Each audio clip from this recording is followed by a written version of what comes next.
Imana impa umugisha nihuse mu gihugu cy'u Burundi muri misiyo yampaye.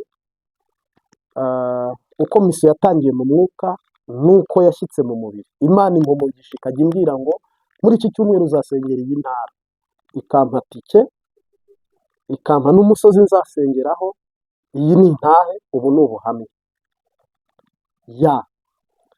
Ubwo Imana ku Musaga narahageze irahandindira, nafashwe inshuro irenze imwe, abarundi benshi barishwe, twari duturanye mu nzira, mu mabariyeri yose aho nafashwe hose bantunze inkoho bagiye kundasa ku Mutakura, mu Nyakabiga no ku Musaga, inshuro nk'eshatu barampakije.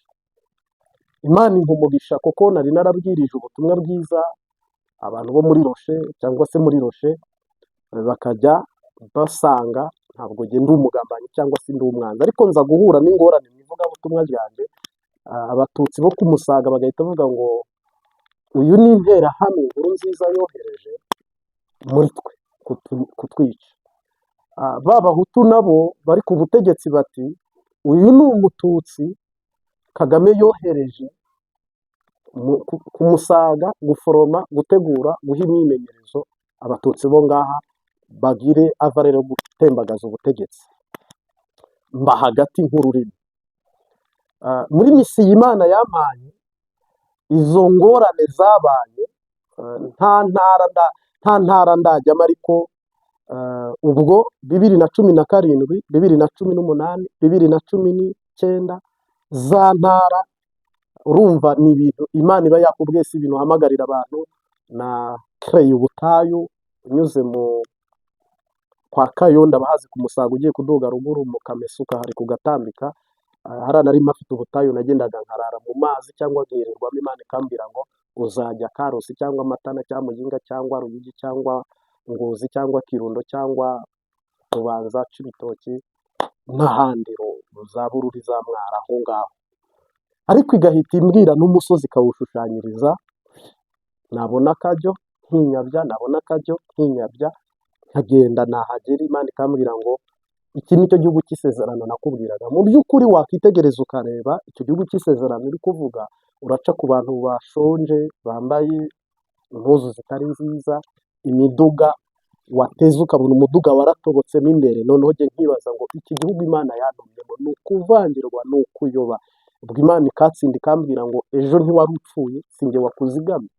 Abarundi benshi babishe utareba, kandi koko ugasanga hari nk'abajeni twari tuziranye ku mugoroba baturiye ntiyagarutse, bamuciye umutwe, bamuciye amaguru, narahahamutse.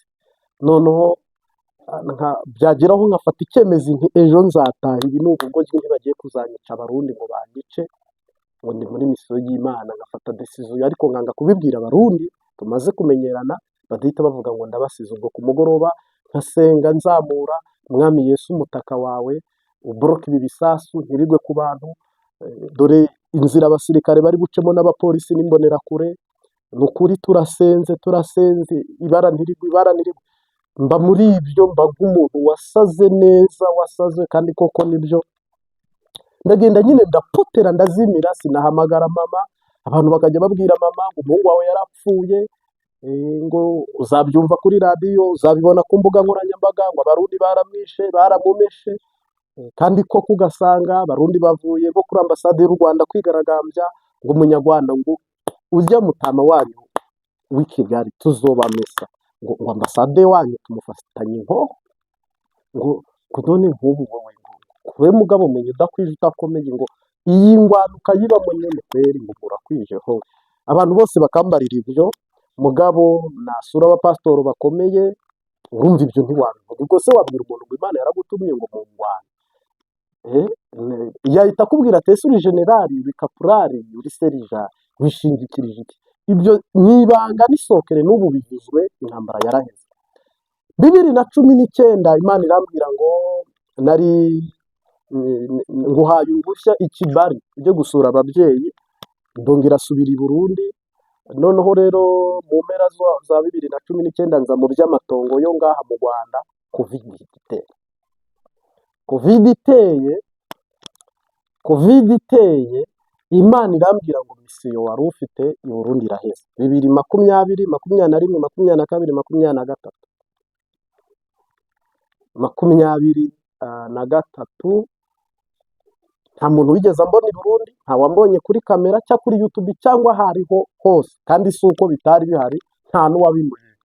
2024 mu kwa kabiri niho Imana yambwiye ngo noneho cya gihugu nakubwiye cy'isezerano Kanani, nguhaye ikiganza cyo kwimika no kwimura aba bayobozi b'i Burundi bariho n'umugambwe bose. Mbona Imana yabakuyeho, yakubuye igihugu cyose, igihugu cyameze imizabibu, imitini, biriya biti by'ibigazi by'amamesa, mbona igihugu kiratoshye. Bibiliya ijya ivuga ngo muri Edeni ngo hari imigezi 7 ivomerera Edeni.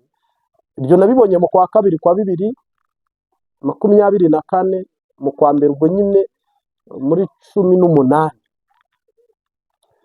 Maze kubona iyo message mbona Burundi bwiza cyane, bufite imigezi inyura indi inyura, amafi azamuka ndamanuka, ibintu nk'ibyo nezererwa. Noneho cya gihugu nanjye ndaryoherwa, mba muri uwo munyenga. Imana itimbwira ngo ejo uzajye gufungura urubuga rwa YouTube uzarwita Imbabazi TV 3.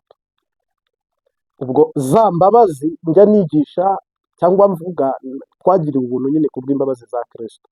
Mu butatu n'ubutatu butagatifu mu isezerano rishya, kubwa Data n'Umwami Yesu n'Umwuka Wera. Imbabazi TV 3.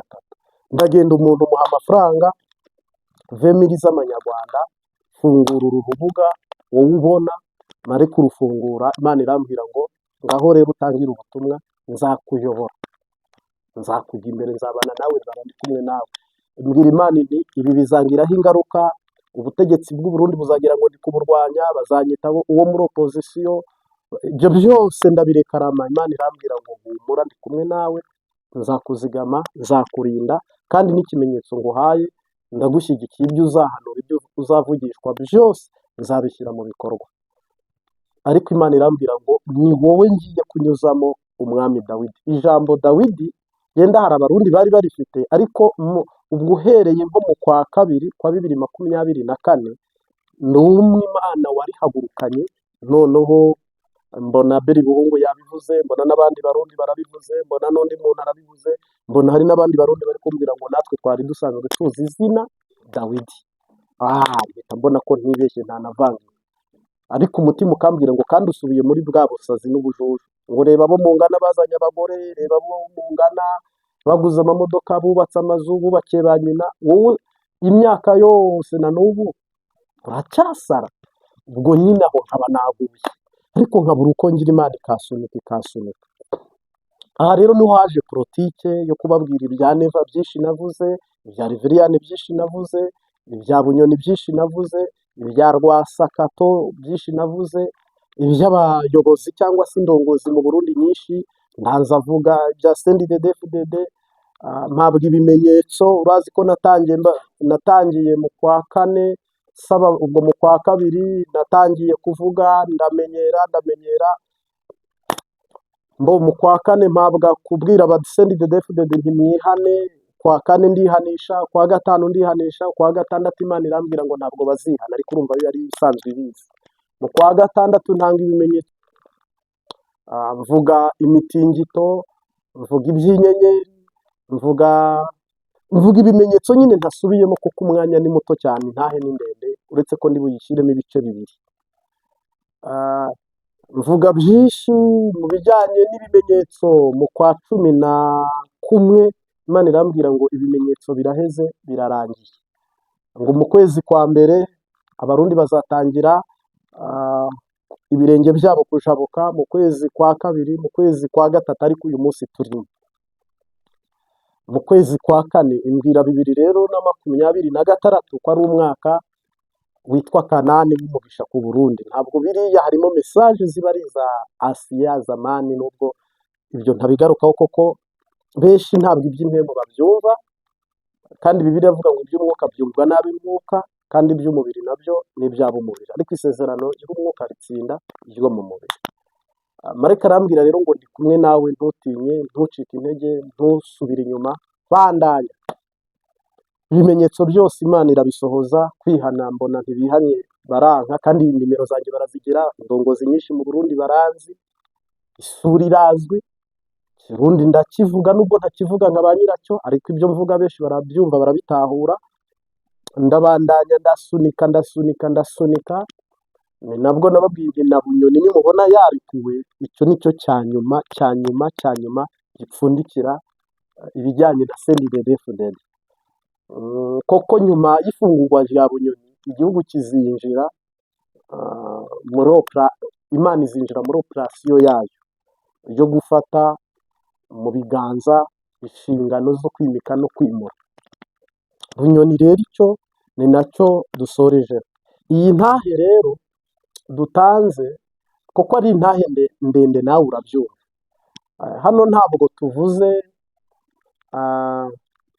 ibijyanye n'ibikorwa byakozwe mu Burundi. Nko mu Burundi nagize minisiteri ku Musaga, ngira minisiteri mu Bwiza, Jabe Mutoyi, ngira mu Ijabe mu Bwiza, amagorwa amarushwa twahuye nayo, harimo ibintu mutari bwumvemo kandi bamwe basanzwe bazi ko nambuwe Bibiliya, nzira kwigisha cyangwa kubwiriza kandi nkayakwa n'inyamiramabi, ariko bakaza kongera bakayisubiza, kandi Imana muri ibyo byose yagiye ibana nanjye kugeza na n'ubu. Rero navuga ngo tera agatebe, iyi ni Imbabazi TV gatatu, kandi subscribe, hama turabaha igice kimwe, ikindi tuzakibaha ubutaha kabisa. Reka rero twendereye.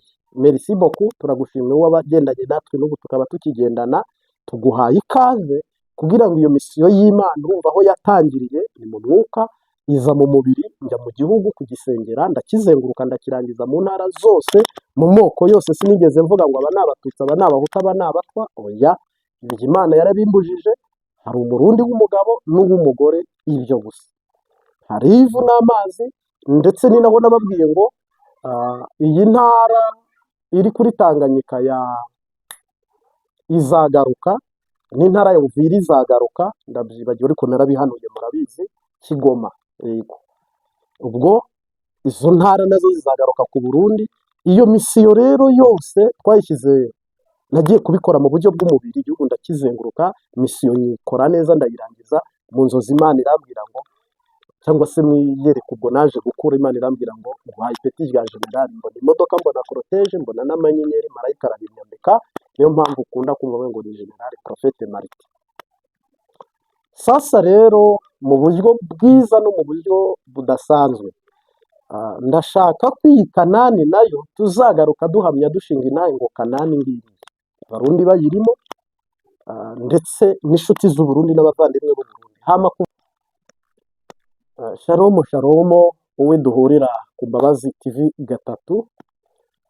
Navuga ngo uyu ni umwanya w'intahe cyangwa se ubuhamya, uko Imana yampaye misiyo yo kujya kuvuga ubutumwa mu mahanga, ariko by'umwihariko ikambwira ngo urahera mu gihugu cy'u Burundi. Uko misiyo yatangiye mu mwuka ndetse igashyirwa no mu mubiri, tugiye kuyaga ubuhamya cyangwa se intahe. Mu busanzwe nitwa Habiyambere Martin, mvuka mu majyepfo y'u Rwanda, ndi umukristo mu ishengero rya Pentecoste cyangwa se Pentecoste mu Rwanda. Nagiriwe ubuntu rero, Imana irambwira ngo itegure ngiye kugutuma byihutirwa Irijase, ndi ku musozi wa Kanyarira gusenga, ariko mbihanuriwe n'undi muntu. Sinabiha agaciro kuko nta mpuzu cyangwa se imyambaro, nta n'amafaranga. Nari mu myaka mikeya n'igihugu cyari kikiva mu ngorane za jenoside, 2005 na 7 n'8 n'9, mwaho niba Imana yabimbwiye. Rero icyo gihe nsanga mu bintu nagiye gusengera icyo nticyarimo, nta n'icyo niyumviraga, mbitwara muri vitesi ngufi, ndavuga ngo ame sava tubihereza aho nyine. Mw'iryo joro ndyamye, Imana irambwira ngo itegure ngiye kugutuma.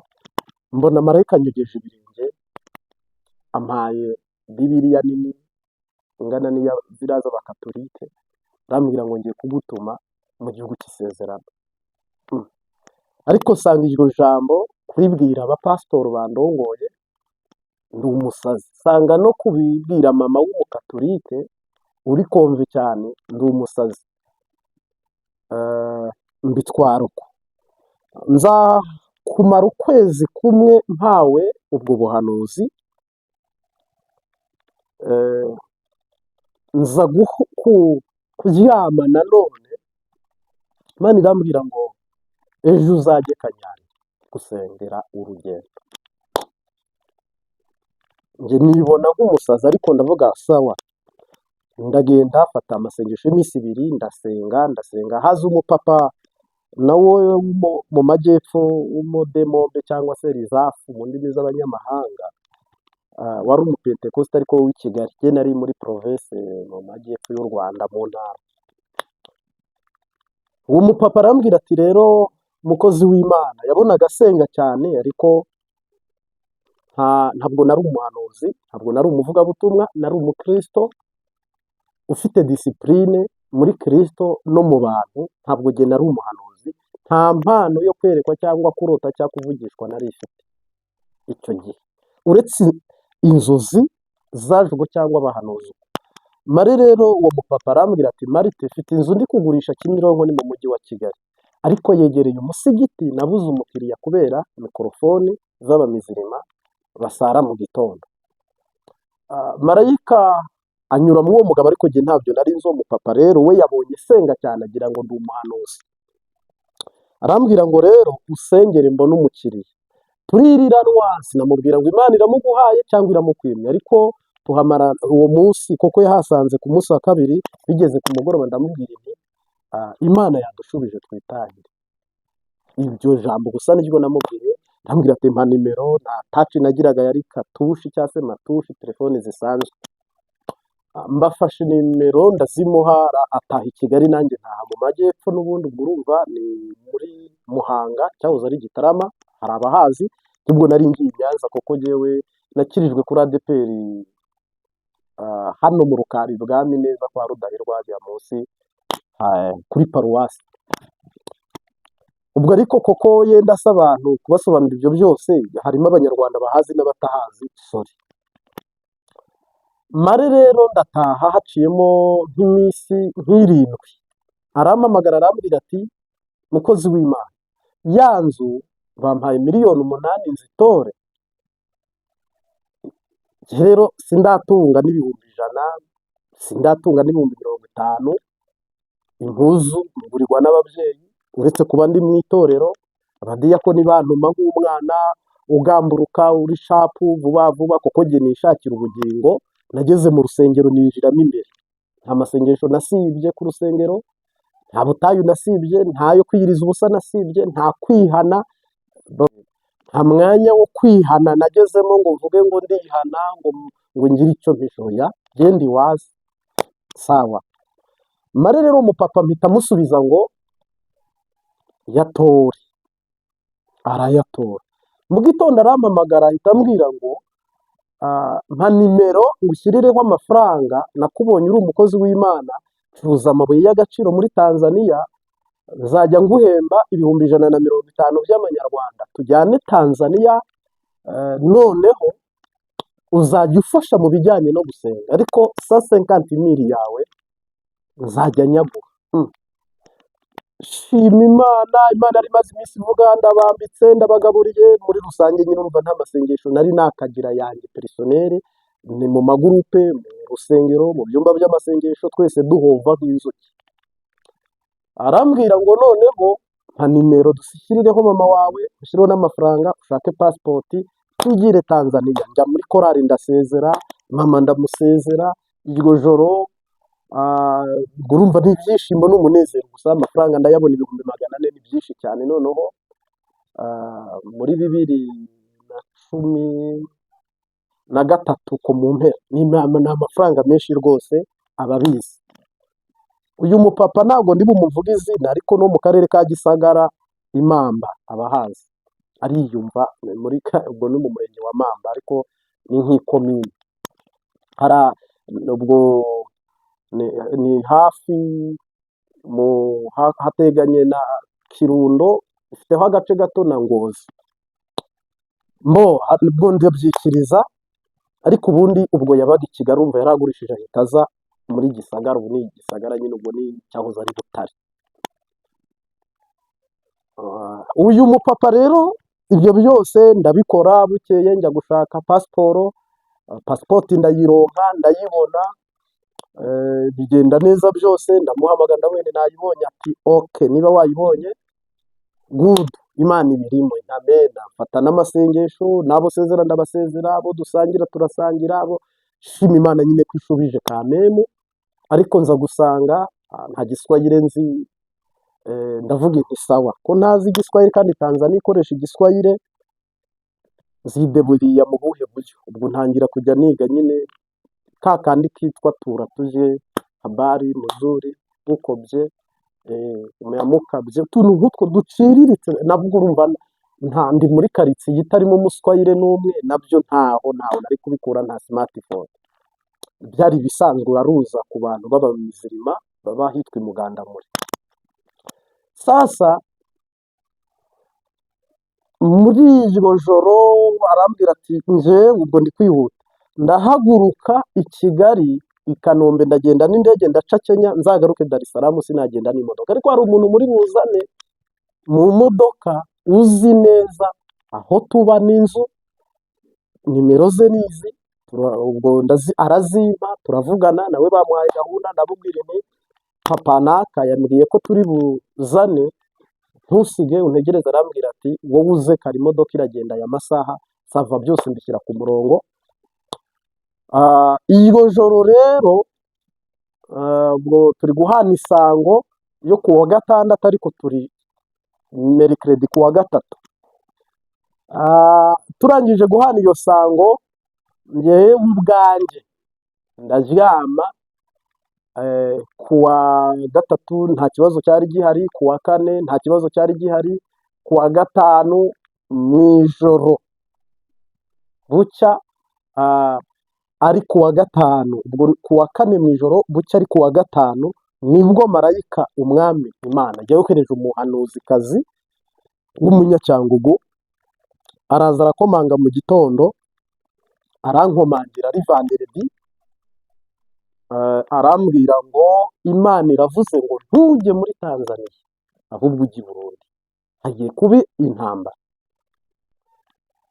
Umuhanuzi arambwira ngo ntujye muri Tanzania ahubwo ujye i Burundi, hagiye kuba intambara. Pasiporo naguhaye nitangira ubutumwa mu gihugu cy'isezerano, kandi iki gihugu cy'isezerano twize twanigishijwe ni icy'isezerano nyine cyo kuzabona Imana mu ijuru, cyangwa se ubugingo, cyangwa se Kanani yo mu ijuru, apana mu isi. Ndababara, ashaka kumubwira reka nguhe amafaranga umpanurire kujya Tanzania. Urumva nari natangiye kubara imishinga ko ngiye kubaka mama n'umupfakazi, ko nzamwubakira, natangiye kwitegura, 50,000 amezi 2 nzahembwa ya umwaka, nzaba afite aya, nzaba noneho no kunguka n'inshuti n'ivugabutumwa riragutse. Ubwo ibyo bintu byose biba nk'ibintu bamenyemo amazi. Undi mutima urambwira ati ubu wagiye ushima Imana cyane, uyu muntu yarabyumvise, yagize ishyari kugira ngo utazaronka uyu mubiri, ba maso. Ndamwikiriza muri disipurine, ndamubwira sawa urakoze, ubwo hari vanderedi nirirwaho, ndavuga inti rero n'ikimenyetso cy'uko ngomba kugenda, reka mpite ngenda bura nimugoroba, mpite ndara i Kigali, ejo imodoka izajya guhaguruka yewe turi kumwe. Ubwo mpita nitegura vamedi, ndaziga ibikapu niririmbira izo mu mwuka, amasezerano yose uko Imana yatanga 15 mu gakiza, turazamuka turazimanuka izo mu mpembo uko dushubijwe. Sawa, ndavuga inti nanone saa 9 z'umugoroba zigeze, mvuga inti ndagera i Kigali mu masaa 12 n'igice, saa moya, kuko n'ubundi Nyanza iri hafi ya Kigali. Ndangize ndavuga inti reka njye kurya muri resitora, mu nyungu zo kugira ngo ntaza kugira umuntu ngora nk'umukristo. Njya muri resitora ndarya, ndarunywa, banzanira agafagitire bagashyira ku meza kubitse, umuseriveri yisubirirayo. Ndangije njya kukishyura kuri ushinzwe kwishyuza, ndahaguruka njya kwishyura kuri resebusiyo nyine. Sasa rero nibagirirwa telefone aho narindi kurira bahita bayiba, bayibye ako ka mwanya bayiba irimo amanimero yose na aderesi zose, kominikasiyo mba ndayibuze. Mbwiye nyiri resitora ntibaranyibye, arambwira ati nibyo koko reka dukinge resitora yose nta muntu uri busohoke, duhamagare polisi zisake. Nibayifata sava, mugabo nibatayibona urishyura icyo kiguzi cyose. Undi mutima urambwira uti naba yasohotse uwayibye turi kuyihamagara nkicemo. Ibi bintu byose ni ibikerereza urugendo rwawe, genda uswapishe cyangwa se ukore ntuza nyine baguha indi simukadi utegereze ko uwo muntu yaza kuguhamagara muri bujyane muri Tanzania. Mpita nyura muri iyo nzira nihuse njya guswapisha, mpita nsubira ku murongo ngura n'akandi gatelefone nyine ka matushi ka Nokia, hari abazi Nokia, ndakagura nsubizishyiramo simukadi nshyashya itagira umuntu n'umwe, kuko ntago navuga ngo nari mfite imeri ngo uvuge ngo ibintu ngo birongera bihite bigaruka. Ni nimero uba wanditse kuri simukadi bisanzwe by'icyaro, by'igipeyiza, by'igiturage. Mare rero ubwo mpita njya i Kigali. Iryo joro marayika arasanga arambwira ngo kandi ntiwumva, nakubariye nakubwiye ngo jya i Bujumbura. Aho rero namaze kugera i Kigali byasabye guhita asubira inyuma niciraguraho nijujuta, kuko mu mateka Uburundi bwari inyuma y'u Rwanda mu iterambere. N'uwapagasa najyaga mbona nyine, urabona twebwe turi mu majyepfo hari abarundi bazaga gukora iwacu akazi ko kuragira inka no kwisumamo n'ibindi bikorwa bitandukanye, noneho n'amafaranga y'amarundi iswari sinari nakajya, ariko bakatubwira ko ari hasi 100 ry'amanyarwanda 300 y'amarundi. Ubugande, Uburundi ni ibihugu n'umuhanuzi ataguhanurira ngo akubwire ngo ndi Uwiteka Imana yawe ngo nkujyanye i Burundi ngo nkujyanye i Bugande. Oya, yavangirwa atavangirwa muri iyo myaka ntawe ari kubikubwira. Nza gusanga rero njye nyine ubwo ndahabombye, subira mu rugo mbwira mama abona ndagarutse ataho ati sinabivuze. Ariko mama sinari mbwira mama nti harya rwa rugendo rwo kujya muri Tanzania rwanze, ubu ahubwo Imana irambwiye ngo ninjye kuvuga ubutumwa mu gihugu cy'isezerano i Burundi. Mama arambwira ati nakubwiye ko bakagoma abo basazi wagiyemo bazakuvangira, ubonye akazi baguhaye vase ngibi ibihumbi birenze 180 hano yabaye, n'inkaho yari kuvamo muri iriya myaka, none akazi urakanze utetse imitwe wanze kujya gukora akazi, reba wigiriye muri ba barokore b'abasazi. Mama nawe ubwo nyine antera utwatsi, ariko mu rugo ko tuvukana turi batatu ntiyagira ibintu birebire azamo byo kupuresinga mu mutwe, nyine arikawusha birekera. Sasa rero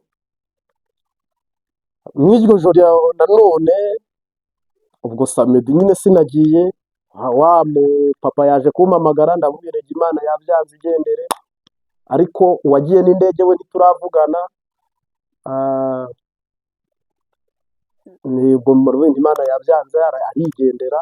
Ubwo nguma muri iryo joro Imana irambwira ngo ejo uhamagara uwitwa Onja. Ubwo hari umukongomani wari waraje mu Rwanda gusura famiye ze zihari uba mu Bwiza, yacuruzaga ibintu by'impuzu, ndamuhanurira birasohora. We twarasenganye, nabwo sinamuhanuriye nk'uku nguku nkubwira ngo Imana irambwiye, ahubwo twarasenganye kumwe abantu nyine bicara, ndavuga igihe niba ari inzozi, niba ari kubonekerwa, niba ari uguhishura ibintu, mbonye amafaranga menshi aturuka mu myenda nanone myinshi. Ese imyenda n'amafaranga ko mbonye byose biri mu biganza byawe, ariko simbizi, Imana idufashe niba hari umuntu mukuru adusobanurira. Sasa ubwo wahita ambwira ngo ngo curuza impuzu ngo ubwo Imana impaye umugisha pasitoro, abakongomani murabazi, papa pasitoro, donc baba bafite ururimi rwo kubaha ariko si ururimi n'umutima. Abakongomani bagira disipurine hagati yabo yo kubaha, n'umugabo ni baba, n'agahungu gato ni baba.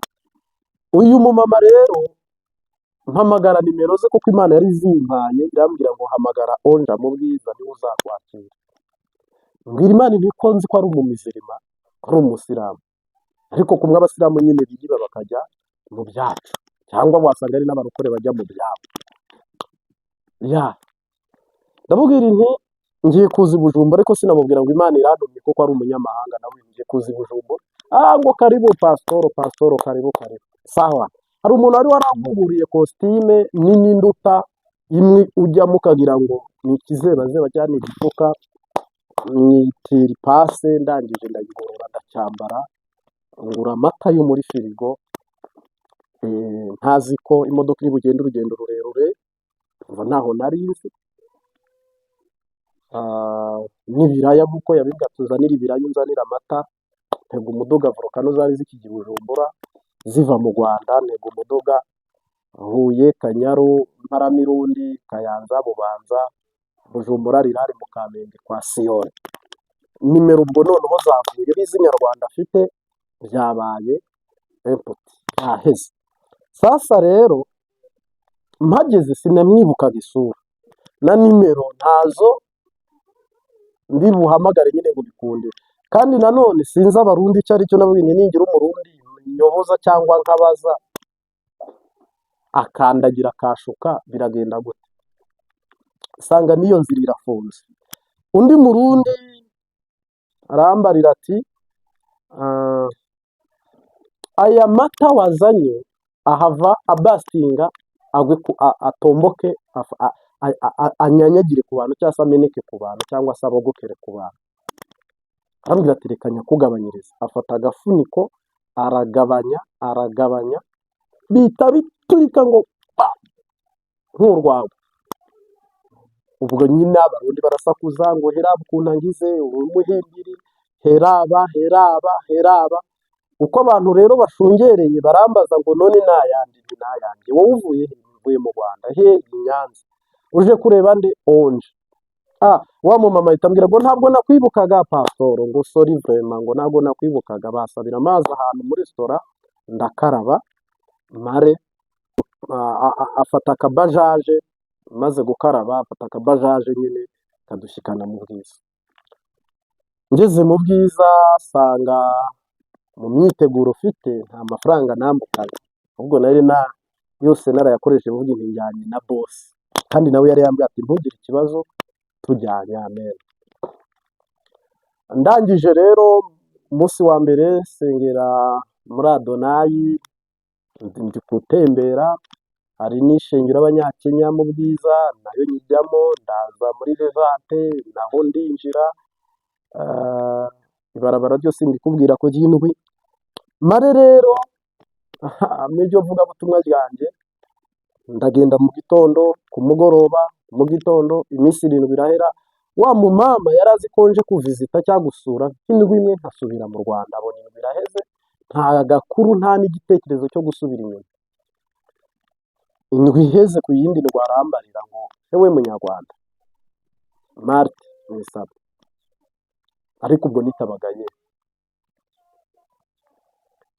Kila siku naenda kuomba uwo ni Mungu gani?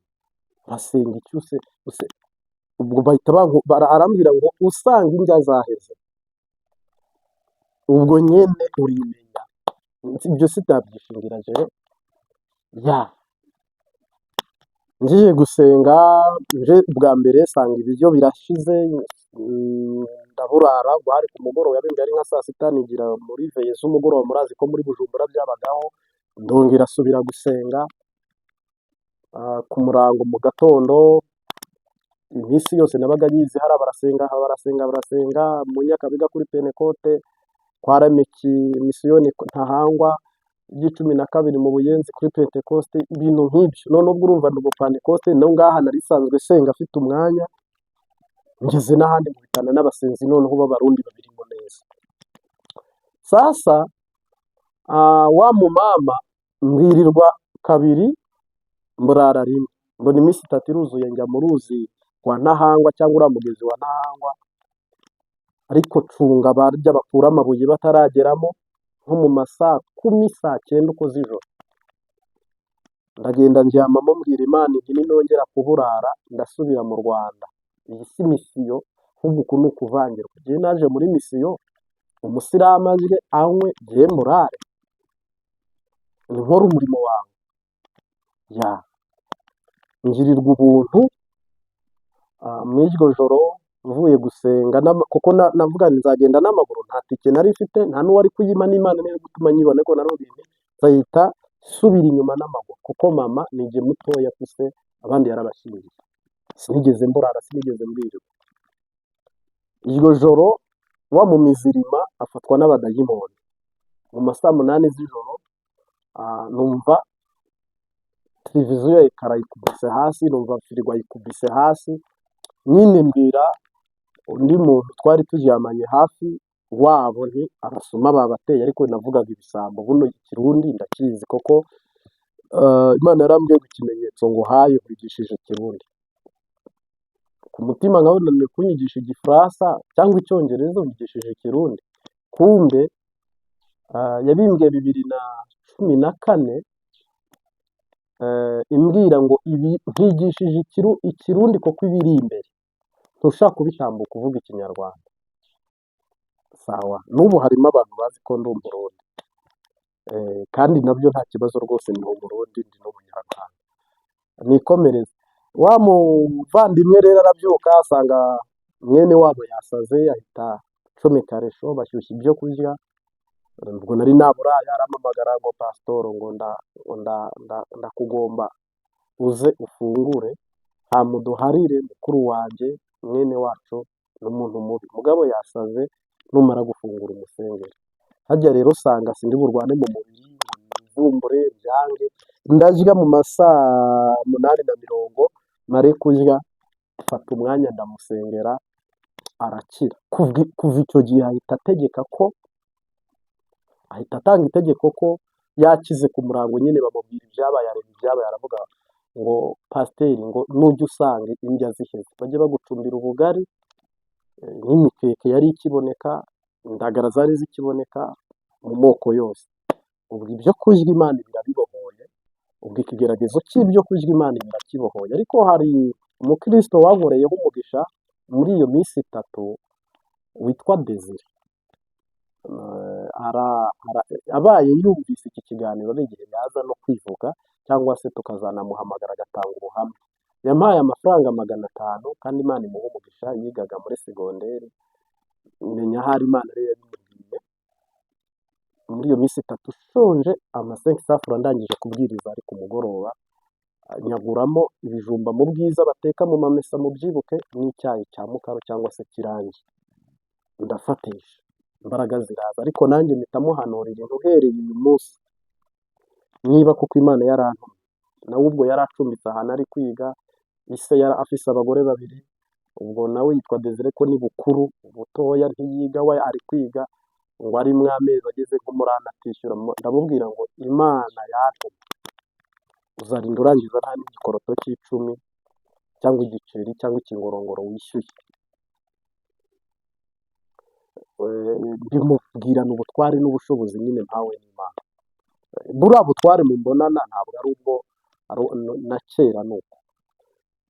Desire rero byagenze uko, mpamya ko no mu gitabo cyiwe yashyizemo, ariko hari Desire wabaye umudiyakoni, yaza no kuba mwarimu muri pasitoro, ntabwo ari we mvuze. Ni Desire, atari Desire wo mu Buyenzi. Hari abarundi bamuzi bazi Desire cyane, wigaga muri kaminuza, we twabaye wiga muri kaminuza, ntabwo ari uwo wigaga muri undi segonderi. Sawa, mu 2014 ngirirwa amahirwe, ubwo ngira amahirwe nza guhabwa umugisha n'Imana muri 2014 mu mpera. Hano ubuhanuzi ku muntu usengera muri Roche burasohora. amapase muri Roshe, by'umwihariko abampaye inzira yo kwa perezida na perezidakazi. Ubwo rero aho mba ngiriwe ubuntu bwo kuronka uko ninjira ku kirimba. Ngira ngo n'izi famiye za Bunyoni niho zamenye. Sasa mpanura ko Pierre azatwara manda 2015. Batera kudeta haciyemo amezi nk'abiri mbihane, urumva byari bikiri bishya, abantu bari bakibyibuka. Nkora amasengesho nanjye nyarangije mbwira Imana nti rero subiye mu Rwanda, intambara irateye, irambwira ngo marayika wakwigishije Ikirundi ntiwamubonye mu ijoro. Kandi koko ubwo nari narose ndi kwiga Ikirundi, nagize ku ijana, mbona nagize 98 ku ijana ngo yo kwiga Ikirundi. Imana ihita imbwira ngo hungira ku Musaga. Ku Musaga byasabye kugenda n'amaguru, murazi ko amabarabara. Niboneye urukundo rw'Umukiza, urwo rukundo nirwo runezeza, afite izina ryiza uwo wankunze, n'Imana Data n'Umwana we Yesu. Nashimishijwe n'urukundo rwawe, ewe Mana nawe Yesu Kristo. Nashimishijwe n'urukundo rwawe, ewe Mana nawe Yesu Kristo. Ndi imbere yawe n'umwana muto, icyo nkwiriye ni ugufashwa rwose mu bintu byose, mu kubaho kwanjye, mu gihe ngeragezwa muri iyi si. Nkomeza Mwami sinjye ndenge nyine, umbe hafi mu rugendo rwanjye. Nkomeza Mwami sinjye ndenge nyine, umbe hafi mu rugendo rwanjye. Iyo ngusabye Yesu kuzi wanjye, ubwo mbashaka ko wamara ubwoba. Je munyabyaha ufata unkomeze, kuko shidikanya sinkora ibyiza, singikora ibyajyaga binezeza. Nkora ibyo ntikoresha, singikora ibyajyaga binezeza. Nkora ibyo ntikoresha, singikora ibyajyaga bimpimbara. Nkora ibyo ntikoresha. Niboneye urukundo rw'Umukiza, ari we watunguje amaraso ye. Ayo maraso sayo mu bitungwa, n'amaraso y'Umwami Yesu Kristo. Yarukiranuka mu bisi bose, ageza ahatanga ubugingo bwe. Yarukiranuka mu bagabo bose, ageza ahatanga ubugingo bwe. Yarukiranuka mu basenzi bose, ageza ahatanga ubugingo bwe. yari ukiranuka mu babyeyi bose, ageza atanga ubugingo bwe. Yari ukiranuka mu mahanga yose, kugeza watanga ubugingo bwe. Haleluya. Indirimbo ni iya kane muri kanike z'ikinyarwanda mu ndirimbo z'agakiza. Tuguhaye ikaze mu gice cya kabiri cy'ivugabutumwa. Iyi ni Imbabazi TV 3. Turagushimira gukora like, comment, guparataja cyangwa se inkunga yose, kwitanga muri comment ukadushyigikira. Message zanyu ndazibona, n'ibibazo mumbaza hajya ndabibona, ariko nteganya umwanya wo kubisubiriza rimwe mu nkuru nkenye, umuntu agasubiza ibibazo yabajijwe. Mungu asifiwe sana. Aha rero navuga ngo turayaga ku bintu bigera muri bitatu, kuko n'ubundi n'ubutatu butagatifu, umubare gatatu, ubwuzure bw'isezerano rishya muri Kristo Yesu. Navuga rero ngo naho tugiye, ni ukuvuga ngo ubu butatu butagatifu, umugisha Imana itanga, umugisha abantu bagusabira, ufata he? Wawurebera he? Umuntu akubwiye ngo Imana iguhe umugisha, wawuyobora ute? Ubundi iyo uje umugisha agusaba iyo udafite izina, n'umugisha ufite izina, akarorero Imana irakubwiye ngo Imana iguhe umugisha, agahita arenzaho n'icyo Imana yagufasha cyangwa yagukorera. Noneho hano rero ngarutse ku mugisha Yesu yatanze n'Imana yatanze, Mwuka Wera akaba ari we utwigisha. Ni ukuvuga ndigisha ku ruhanga cyangwa se ku gahanga, nongere nigishe ku maboko, nongere nigishe ku maguru. Aho hantu uko ari hatatu ni icyitonderwa. Njye maze imyaka 20 irenga ndi mu rugendo rujya mu ijuru, ariko aya maguru ari kugenda ajya mu ijuru, ariko ubwo ngenda parite imwe ni mu mwuka, indi parite ni mu mubiri. Mungu asifiwe. Ni ukuvuga rero aya maguru, Yesu we yaritegereje ngo ahamagara abigishwa be, afata indobo cyangwa ibase, afata shifo cyangwa ga, afata n'isabune, araboza. Nivuga rero ngo Ezira nawe yiyiriza ubusa ku ruzi rwitwa Ahava, ngo ubwo ni nyine ni murezi, ngo amare ngo ikiganza cy'Imana kiba kuri we, agendana n'Imana. Ufite ibirenge bifite umugisha wo gutera intambuko zikugeza mu ijuru, bifite n'umugisha wo gutera intambuko zikugeza mu butunzi busanzwe bwo mu isi, amazu, imodoka, urugo n'amatungo biragwa n'ababyeyi, ariko ibisigaye ukabihabwa n'Imana. Aya maguru rero Yesu arabwira ngo muzakandagira inzoka, abwira intumwa ze, ndetse mwongereho na sikoropiyo.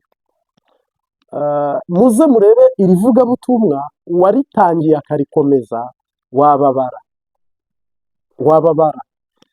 Twese twageze mu nzira, cyangwa se benshi, za nzoka zirabakomora bapfiraho, cyangwa iby'urugendo bihereraho, cyangwa sikoropiyo zirabaruma nabo baherera. Ni ukuvuga amaguru yawe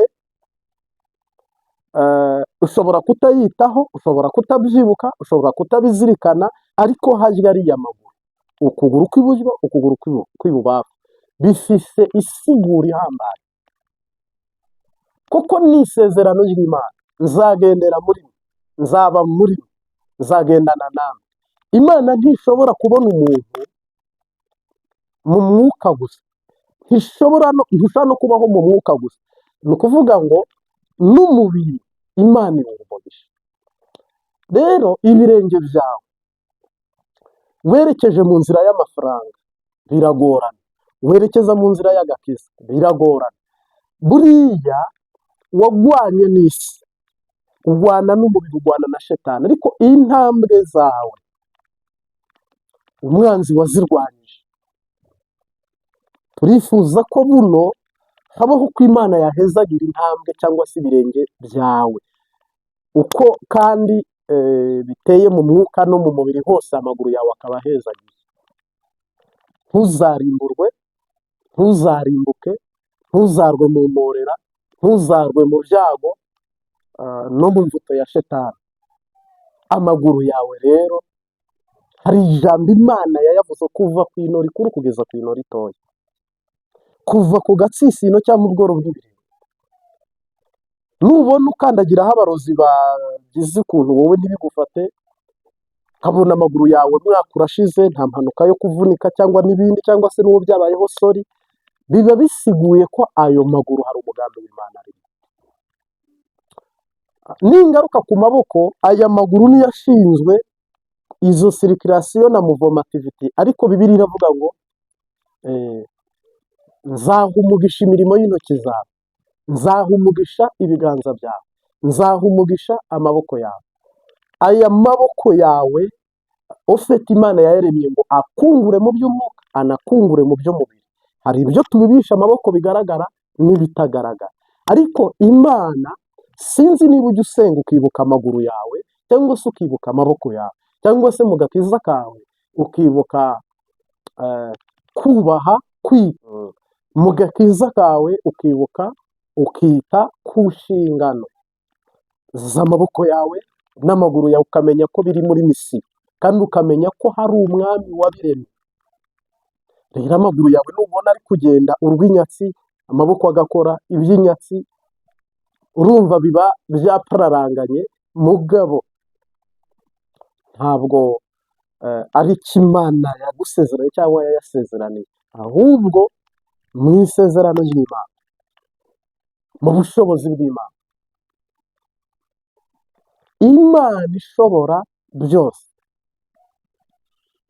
Imana iri hejuru ya byose, niyo yakoze ibitangaza kandi ikora n'imirimo. Mungu asifiwe. Aho rero amaboko ari mu kazi katoroshye ko kurondera iby'umwuka n'iby'umubiri. Amaguru nayo ni amapine, anyura hose, akwiye kuba afite imbaraga z'impemu ndetse n'imbaraga z'umubiri. Niyo mpamvu turya tukanasenga, amaguru yacu akaba arimo ubushobozi. Wagera aho urwana iby'intebe, amaguru akajyamo ubushobozi bw'iby'intebe. Wagera aho urwana iby'umubiri urikoreye cyangwa se ufite gukora umucaka cyangwa muvoma wiruka, amaguru aba hariho umuceri cyangwa ibiraya cyangwa ibijumba, ibiharage. Aha gatatu, uru ruhanga cyangwa se agahanga, Bibiliya ivuga ngo nuko Yosefu agira igikundiro, nuko Daniyeli agira igikundiro, ngo nuko Dawidi yari afite igikundiro. Iyo bavuze rero ngo igikundiro cy'Imana kikubeho cyangwa se igitinyiro cy'Imana kikubeho, ni hano. Iyo uzaba umwami bahasuka amavuta, iyo uzaba umugwizatunga haba ikamba cyangwa se nyine kamwe bambara kitwa urugori cyangwa batamiriza hano bakakambara. Iyo uruhanga rwawe abarozi baruruzi bakagwangiza, n'ukubonye akubona nk'umurozi, n'uwo muhuye nta neza yakugirira, nta buntu yakugirira, ni umwanzi wawe ukomeye cyangwa uhambaye. Bisiguye iki? Bivuze iki? Bivuze ko rero hano mu gahanga na hano donke feyisi cyangwa se visage yawe hari amavuta Imana isukamo y'igikundiro, hari n'amavuta isukamo y'igitinyiro. Kuko iyo ingabo za Shetani zije zisoma za nyuguti enye Yesu Kristo muri uru ruhanga, zigasoma data, zikabonamo imirimo myiza, bagahita bavuga ngo uriya n'uwo muri Kristo, abadayimoni bakakumenya. Ntabwo abadayimoni bita ku mazina witwa cyangwa ku gihagararo, bo bareba bakikubona, kuko baravuze ngo duhungire hehe mwana w'Imana. Ntabwo Yesu yivuze, ahubwo ubushobozi uko yari ari, isura ibimurimo byose bitanga inzira, abadayimoni bamenya uwo ari we. Birababaje ko mu bihe bya nyuma by'imperuka umuntu abaho nta sengesho na rike azi y'aha ngaha, nta masengesho na make azi yo mu maboko ye, nta masengesho na make azi yo mu ntambwe ze, biteye agahinda. Muri ibi bihe turimo nusenga zirikana kandi ntimubifate nk'imikino, kuko na Yesu ubwe yafashe intumwa ze arazoza, azogereza kuzituma i Samariya n'i Yudaya na jewe nyine n'amaboko, uvuga ngo ndababohoye, mugende mu mahanga yose, uwo muzarambikaho ibiganza nzamukiza, icyo muzerekezaho amaboko nzagiha umugisha, icyo muzakora cyose kizababera cyiza, aho muzahonyora hazaba hanyu. Ayo masezerano kuyabohoza, kuyabohora agahinduka yawe, navuga ngo ni ikintu kidasanzwe, ni ikintu gikomeye. Ariko ubwo urumva byose, ubwenge nigeze mbwigishaho, ugomba kuba uri umuntu ufite ubwenge buzima bumanajinga, bugatekereza, ukavuga ngo ufite ubwenge bwo kumenya gupereseza, kuyobora, kwa grandisa umugisha wanjye, uruhanga rwawe rube ruzima, amaboko yawe abe mazima, intambwe zawe zibe nzima, Yesu aguha ubutware n'ubushobozi buhonyora inzoka na sikoropiyo mu rugendo rwawe, rube rukugeza mu ijuru no mu mugisha.